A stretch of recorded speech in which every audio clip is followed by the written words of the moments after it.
Rome wasn't built in a day, but it did fall in one. Well, maybe not literally in one day, but pretty dang fast for an empire that took centuries to build. Hey there, welcome to my channel. Today we're talking about the Roman Empire because seriously, you can't talk history without mentioning them. We've talked about them before and we will probably talk about them again, but today I want to focus on their end. If you've taken any world history course, you know that the Western Roman Empire fell in 476 CE when Germanic tribes got fed up with Roman rule and deposed the last emperor. But what if I told you that Rome actually fell centuries before that? Historians have debated this question for a long time, and there's no single agreed-upon answer. But here are a few possible dates and why. 395 CE. When the Emperor Theodosius I died, his empire was split between his sons, Honorius in the west and Arcadius in the east. While this isn't technically the end of the empire, it is the beginning of the end. Splitting the empire into two was a huge mistake that weakened both of them. And while they were eventually reunited under Romulus and Augustus, the damage was already done.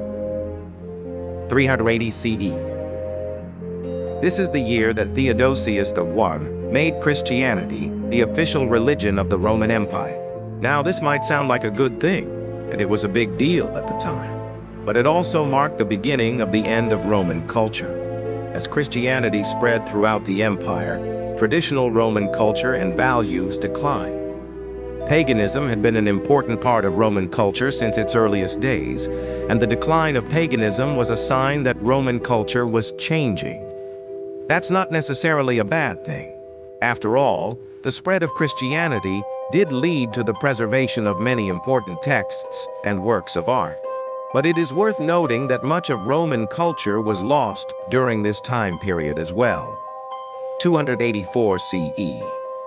In this year, Emperor Diocletian divided the empire into two halves, with himself ruling over the western half from Milan, and his co-emperor, Maximian, ruling the eastern half from Nicomedia. While this was intended to be a temporary solution to the crisis in the 3rd century, it ended up lasting for almost 200 years. During this time, the empire was further weakened by a series of plagues, economic crises, and military invasions. By the end of the 3rd century, the Roman Empire was in sharp decline. The economy was in sharp decline. Inflation was rampant, and the military was being overwhelmed by barbarian invaders. So was the fall of the Roman Empire inevitable? Maybe. After all, every empire eventually falls, even the seemingly invincible Roman Empire. However, some historians argue that the fall of Rome was the result of a series of unfortunate events that could have been avoided if certain decisions had been made differently. For example, if the empire hadn't been split in two, or if paganism had continued to be the dominant religion, things may have turned out differently. Of course, we'll never know for sure. So what do you think? When did the Roman Empire fall, and why? Let me know your thoughts down below. And while you're at it, make sure to subscribe for more videos like this one. The death of Augustus in 14 CE is often seen as the starting point of the empire. Under his rule, Rome had become a major power in the Mediterranean region. He had expanded the empire's borders, reformed its government, and built up its military. However, after his death, the empire was plunged into a period of civil war and instability. It would take almost a century for the empire to be reunified under the rule of Marcus Aurelius.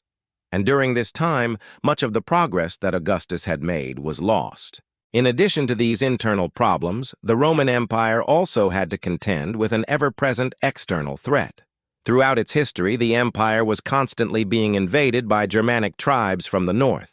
These invasions were at their peak during the 3rd century, when the empire was at its weakest.